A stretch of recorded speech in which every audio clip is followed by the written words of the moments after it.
अस्सलामुअलैकुम दोस्तों, अगर आप स्कॉलरशिप इम्तिहान की तैयारी कर रहे हो या टीईटी, टीएआईटी, टीईटी, टीएआईटी जो कि बहुत इंपॉर्टेंट है, टीचर्स एलिजिबिलिटी टेस्ट, या तो फिर स्कॉलरशिप इम्तिहान की अगर आप तैयारी कर रहे हो और इंग्लिश मजमून की आप तैयारी करना चाहते हो, वो भी बाइलिंगुअल यानी इंग्लिश और उर्दू एक साथ में, यानी उर्दू मीडियम के अगर आप कैंडिडेट हो तो ये वीडियो आपके लिए बहुत बेनिफिशियल है। और सिर्फ उर्दू के साथ साथ इंग्लिश लर्निंग करने के लिए भी ये वीडियो बहुत ज़्यादा मुफीद है। ठीक है, तो चलिए आज का काम हम शुरू करते हैं। आज का टॉपिक है वोकेबलरी यानी ज़ख़ीरे अल्फाज या शब्द भंडार हम इसे कह सकते हैं।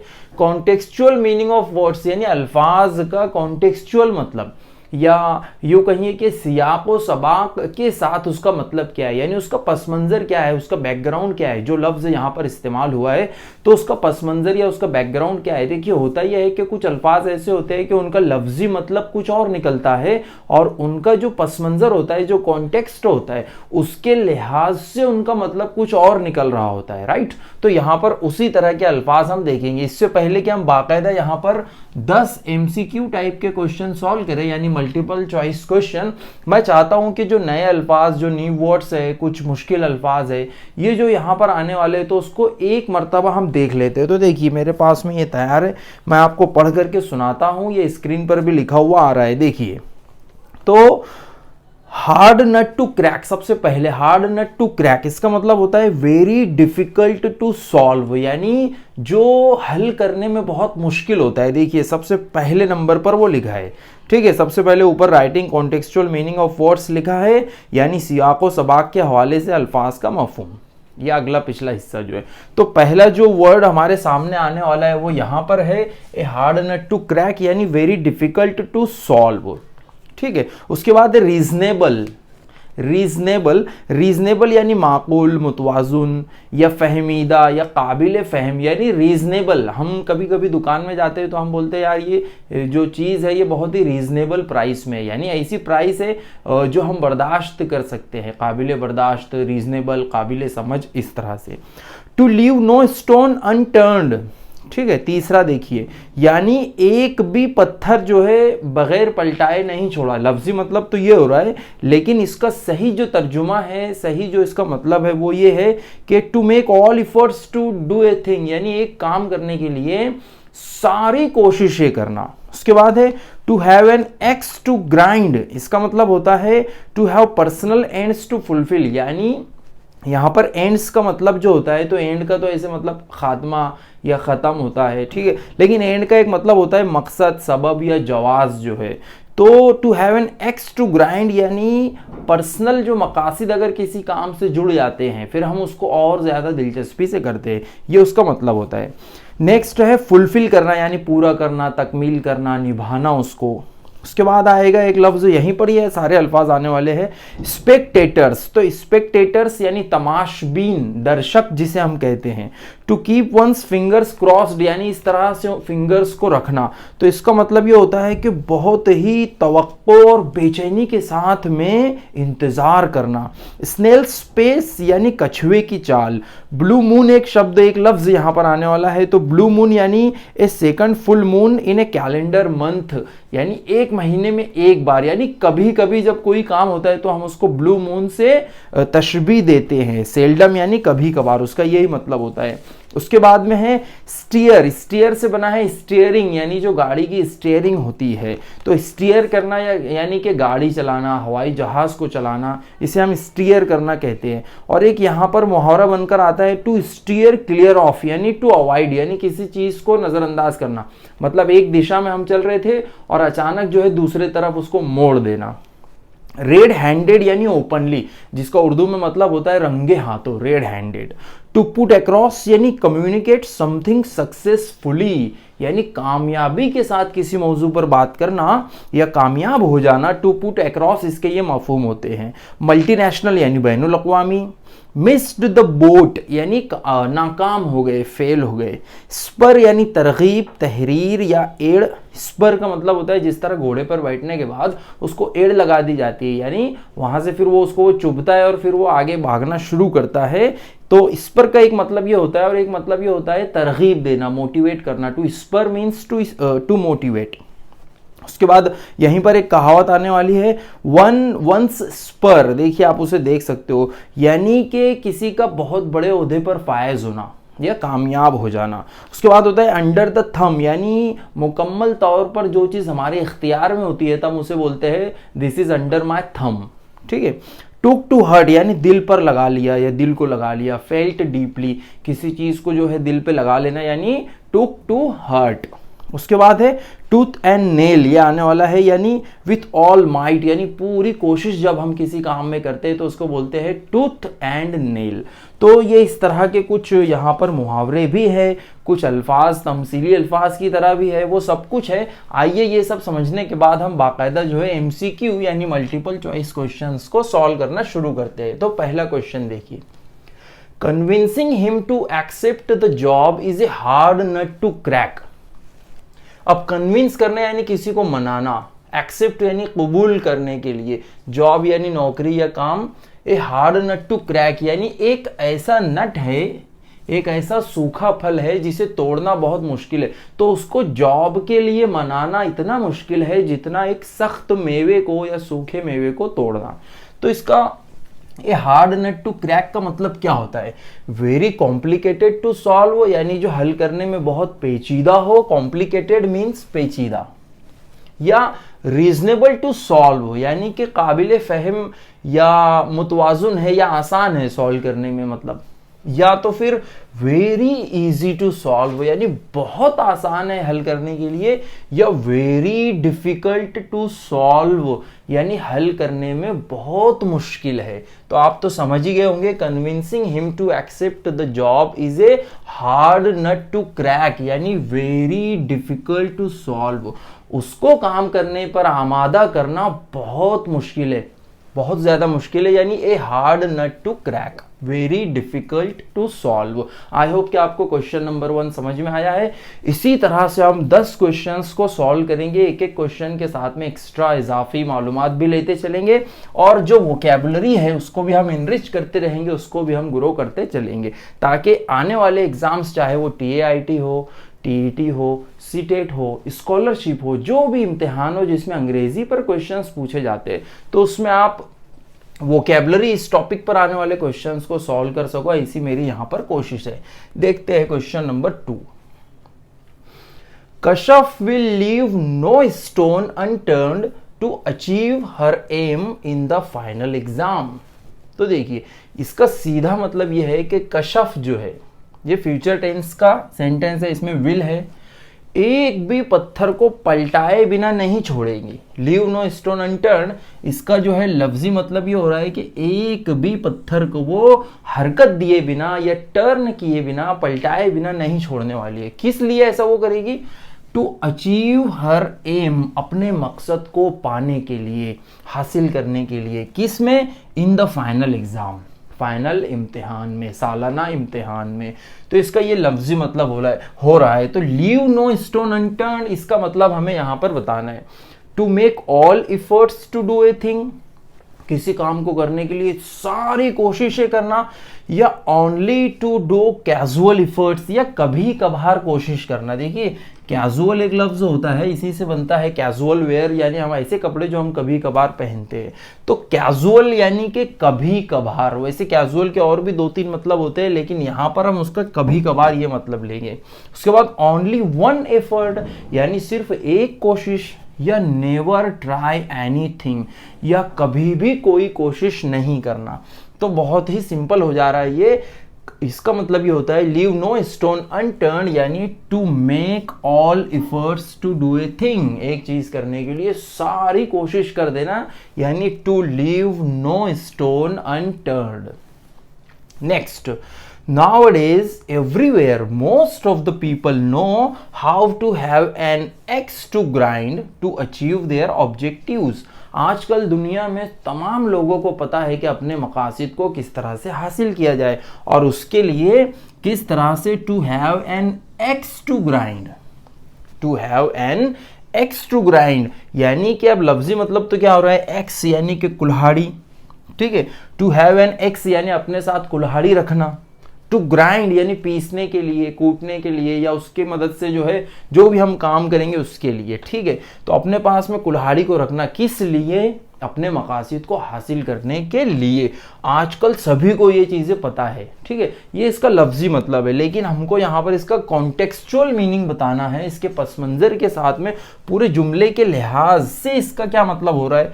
फुलफिल एम्बिशन यानी अपनी ख्वाहिश को मुकम्मल करना, तकमील करना, पाया तकमील तक पहुंचाना, या टू कंप्लीट विथ यानी मुकम्मल कर लेना किसी काम को, किसी बात को।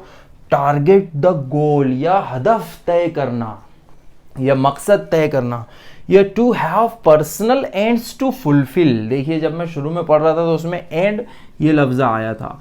To have personal ends to fulfil यानी अपने ज़ाती मकासिद रखना, जिनकी तकमील करना है, जिनको पूरा या मुकम्मल करना है।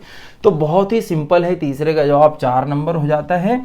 To have an axe to grind यानी to have personal ends to fulfil यानी किसी काम को करने के लिए हमारे ज़ाती फ़ायदे क्या है, हमारे ज़ाती मकासिद क्या क्या उससे जुड़े हुए हैं, वो जब हम देख रहे हैं तो हम कहेंगे to have an axe to grind.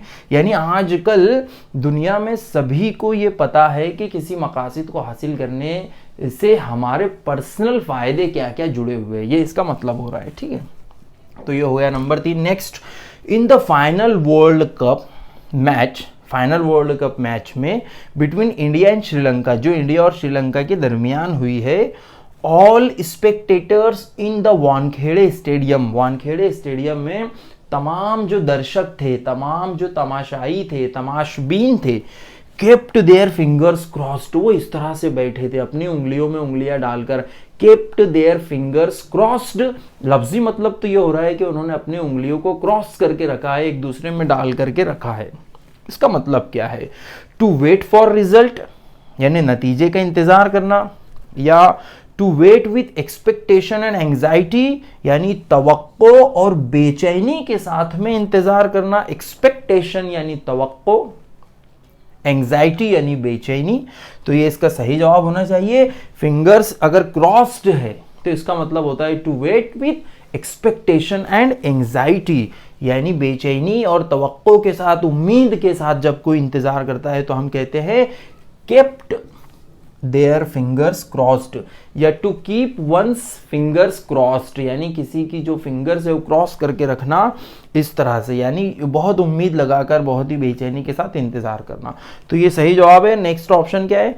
To wait for victory यानी जीत का इंतजार करना। तो ये इसका मतलब नहीं होता है, या तो फिर नन, या इनमें से कोई नहीं। तो देखिए 2 नंबर जो है इसका सही जवाब है। To wait with expectation and anxiety यानी to have personal ends to, sorry ऊपर चले गए हम, to keep their fingers crossed यानी अपनी फिंगर्स को इस तरह से क्रॉस करके रखना, बहुत बेचैनी के साथ में इंतजार करना, इस तरह से। नेक्स्ट क्वेश्चन देखते हैं। Aslam studies at snail's pace because he is week.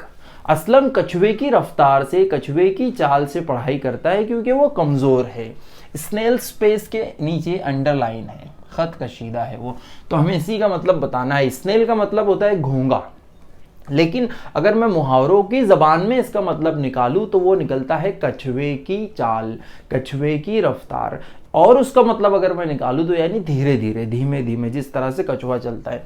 तो असलम जो है वो कछुए की रफ्तार से पढ़ाई कर रहा है, यानी वो धीरे धीरे पढ़ाई कर रहा है।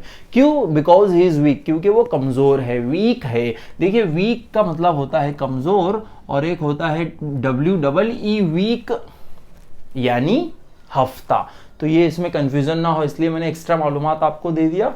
तो हमें स्नेल स्पेस का मतलब यहां पर बताना है, कछुए की चाल। वेरी स्मूथ बहुत ही स्मूथ, या रैपिडली तेजी से, वेरी फास्ट बहुत तेजी से, वेरी स्लोली बहुत धीरे धीरे।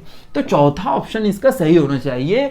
असलम वेरी स्लोली पढ़ाई करता है, धीरे धीरे पढ़ाई करता है। Next, Imran attends his office once in a blue moon. Imran अपनी ऑफिस जो है उसको अटेंड करता है, वहां पर वो हाजिरी लगाता है, वहां पर वो जाता है, लेकिन कब? Once in a blue moon यानी एक ब्लू मून जब होता है तब। अब ब्लू मून कब होता है? जनरली ब्लू मून का मतलब हमने शुरू में पढ़ा था कि 2 महीने में जो है एक मर्तबा जब बड़ा चांद नजर आता है तो उसे हम कहेंगे ब्लू मून। ठीक है, और वैसा ये कभी कभी ही होता है, शाज़ नादिर ही होता है, ऐसी चीज़ जो बहुत रेयर होती है। यानी कि इमरान जो है ऑफिस जाता है लेकिन बहुत रेयरली जाता है, कभी कभार जाता है, सेल्डम जाता है। देखिए वो यहाँ पर है, या हम मतलब देख लेते हैं, ऑलवेज यानी हमेशा, सेल्डम यानी कभी कभार, रेगुलरली यानी बिल्कुल रोजाना मतलब जा रहा है, रेगुलरली जा रहा है, समटाइम्स कभी कभी। तो इसका सही मतलब हम यहाँ पर समटाइम्स और सेल्डम में से ले सकते हैं अगर यहाँ पर ये दो ऑप्शन है, और अगर 8वीं का स्कॉलरशिप का पेपर शुरू है और उसमें अगर ये हिदायत दी गई है कि 2 ऑप्शन सिलेक्ट करिए, क्योंकि 8वीं की स्कॉलरशिप में 20% सवालात 2 ऑप्शन सिलेक्ट करने के लिए भी कहते हैं। जी हाँ, 2 ऑप्शन सिलेक्ट करने के लिए कहा जाता है, तो वहां पर आपको ये दोनों ऑप्शन सिलेक्ट करना है। और अगर ऐसा नहीं है, अगर आप TIT, TET या सीटेट कोई दूसरा इम्तिहान दे रहे हो, तो उसमें फिर आपको सेल्डम सिलेक्ट करना चाहिए। आई वुड रिकमेंड सेल्डम इसका जवाब, ठीक है। उसके बाद ड्यूरिंग द फेस्टिवल टाइम्स, त्योहारों के वक्त में, फेस्टिवल यानी त्योहार, ड्यूरिंग यानी के वक्त में, लाइक गणपति उत्सव, जैसे कि गणपति उत्सव होता है, दिवाली ये एक त्यौहार होता है, एंड ईद, और ईद एक त्यौहार होता है। तो गणपति उत्सव हुआ, दिवाली हुई, ईद हुई, इस तरह के त्योहारों के वक्त में क्या होता है, shopkeepers make the most of the opportunity. तो जो दुकानदार होते हैं, शॉपकीपर्स यानी दुकानदार होते हैं, वो to make most of the opportunity यानी मौका बना लेते हैं एक तरीके से, या मौके का भरपूर फायदा उठाते हैं, ये इसका मतलब हो रहा है। तो हमको यही बताना है, make the most of the opportunity, make the most of the opportunity का मतलब क्या है, टू टेक एडवांटेज ऑफ, ये तो सही है। रेड हैंडेड यानी रंगे हाथों, ये तो ठीक नहीं है, गलत है। टू स्टीयर क्लियर ऑफ, ये भी नहीं है। या टू पुट अक्रॉस, ये भी नहीं है। टू स्टीयर क्लियर ऑफ यानी टू अवॉइड, एक तरीके से नजरअंदाज करना, हमने शुरू में देखा था, ठीक है। तो त्योहारों के वक्त में दुकानदार जो है मौके का भरपूर फायदा उठाते हैं, ऐसा इसका मतलब हो रहा है। जस्ट एक सेंटेंस है ये। नेक्स्ट देखिए, Sameer tried his all efforts to get a job in a multinational company, comma, यहाँ पे कॉमा होना चाहिए। समीर ने एक बैनुल अक़वामी कंपनी में जॉब हासिल करने के लिए तमाम कोशिशें की, बहुत कोशिशें की, but he missed the boat, लेकिन उसकी जो नाव है वो छूट गई। मिस्ड, जनरली आपने मिस्ड द ट्रेन सुना होगा, ट्रेन छूट गई है। मिस्ड द बस सुना होगा, बस छूट गई है। लेकिन ये देखिए, मिस्ड द बोट यानी उसकी नाव छूट गई। उसने नौकरी हासिल करने की बहुत कोशिश की लेकिन उसकी नाव छूट गई। तो यहाँ पे नाव छूटने का मतलब जो है, अगर मैं कंटेक्सचुअल या कॉन्टेक्सचुअल मतलब आपसे पूछूं तो बहुत ही सिंपल है। क्या हो रहा है इसका मतलब, 1 से स्पर, या टुक टू हर्ट, या अंडर द थम, या नंबर 4 है फेल्ड। तो नंबर 4 सही है, फेल्ड, नाकाम हो गया वो। उसने बहुत कोशिश की लेकिन फिर भी वो नाकाम हो गया है, ठीक है। नेक्स्ट देखिए, डोंट पैनिक और गेट स्ट्रेस्ड, बहुत पैनिक मत होइए, बहुत तनाव मत लीजिए। टेक इट ईजी, इसे आसानी से करिए, इसे आसानी से लीजिए, टेक इट ईजी। और हमको टेक इट ईजी के नीचे अंडरलाइन है, मतलब इसी का मतलब जो है कॉन्टेक्सचुअल मतलब हमें बताना है, सियाको सबाक के हवाले से इसकी तशरीह हमको करना है। टेक लाइटली, बिल्कुल सही, इसे हल्के में लो, थोड़ा आसानी से लो। या टेक रैपिडली, तेजी से लो इसे। टेक टर्न या मुड़ जाओ। टेक प्रॉब्लम या मसला ले लो, मतलब एक तरीके से। तो ये नहीं होना चाहिए, पहला इसका जवाब होना चाहिए। डोंट पैनिक, पैनिक मत करो। गेट स्ट्रेस्ड या तनाव भी मत लो। टेक इट इजी यानी टेक इट लाइटली, इसे थोड़ा लाइटली लो, ज्यादा टेंशन मत लो मतलब। और last but not the least, आज का आखिरी क्वेश्चन है, every Indian will fight tooth and nail against terrorism. Bharat का हर शहरी टेररिज्म के खिलाफ, दहशतगर्दी के खिलाफ, आतंकवाद के खिलाफ लड़ेगा। और किस तरह से लड़ेगा, टूथ एंड नेल। अब टूथ एंड नेल का लफ्जी मतलब तो हो रहा है दांत और नाखून, दांत और नाखून से लड़ेगा। इसका ये मतलब हो रहा है कि नहीं, बिल्कुल नहीं, बल्कि इसका मतलब ये होता है कि विथ ऑल माइट, यानी पूरी कोशिश करेंगे हम कि हमारे मुल्क से जो है टेररिज्म जो थोड़ा बहुत होता है वो भी खत्म हो जाए, ठीक है। तो इस तरह से आज के हमारे 10 बहुत ही बेहतरीन क्वेश्चंस थे जिसमें हमने जो है बहुत अलग अलग तरह के कॉन्टेक्सचुअल मीनिंग देखे हैं। अल्फाज कुछ और है और उनका मतलब जो है पस मंज़र के लिहाज से, सियाक़ो सबाक़ के लिहाज से अलग निकलता है। Thank you for watching this video.